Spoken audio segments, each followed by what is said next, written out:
नमस्कार। आज हम यहाँ आपको बहुत महत्वपूर्ण जानकारी देने के लिए उपस्थित हुए हैं, जो है 999 yoga. 999 yoga is 999, 9 date, 9 month, that is September, and sum up of 2025 is 9।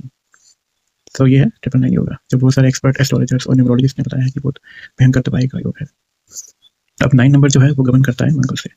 अब ऐसा तो है नहीं है कि मंगल जो है सबकी कुंडली में नेगेटिव ही होगा। अब जिनकी कुंडली में नेगेटिव होगा उनको नेगेटिव आउटकम होगा, जिनमें पॉजिटिव होगा उनका पॉजिटिव आउटकम होगा। डिपेंड करता है उस समय दशा अंतर्दशा क्या चल रही है और जहाँ रहते हैं। जैसे कि स्टेट में रहते हैं तो स्टेट के सीएम की बर्थ कुंडली की जो डिटेल है उसको हम एनालाइज करते हैं कि उनकी दशा अंतर्दशा पॉजिटिव है या नेगेटिव है। अगर हम यूटी में रहते हैं तो वहाँ के गवर्नर की, अगर सीएम नहीं है तो वहाँ के गवर्नर की दशा अंतर्दशा को एनालाइज करेंगे कि पॉजिटिव है नेगेटिव है। और अगर हम जैसे किसी कंट्री की करेंगे, जैसे इंडिया में रहते हैं वहाँ के प्राइम मिनिस्टर की दशा अंतर्दशा, उस पर डिपेंड होगा कि हमें प्रेडिक्शन कैसे करनी है। ठीक है, यही लॉजिक है और यही काम आता है।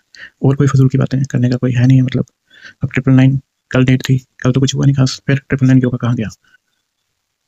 हवा में बातें करने का कोई मतलब नहीं है, ना कि लोगों को पैनिक करने का कोई इतनी ज़रूरत है। ऐसा कुछ नहीं होता। ये कोई जनरल प्रेडिक्शन नहीं है कि 999 योगा है तो सबके साथ बुरा ही होगा। ठीक है, अब जिसकी कुंडली में जैसा मंगल की प्लेसमेंट होगी, पॉजिटिव होगी तो पॉजिटिव होगा, नेगेटिव होगी तो नेगेटिव होगा। ठीक है, वैसा चलता है। इसलिए मैं आपको ये जानकारी देना चाहता हूँ कि पैनिक मत होइए। अभी साहस दिखाने का समय है, साहस दिखाइए, प्रभु हमारे साथ हैं, सब अच्छा होगा। प्रभु का नाम लीजिए, अपने कर्म ठीक रखिए, क्योंकि कर्मों का बहुत महत्वपूर्ण योगदान होता है हमारी कुंडली के साथ, हमारी दशा और अंतर्दशा को पॉजिटिव करने के लिए। इसलिए कर्म अच्छे रखिए। नमस्कार।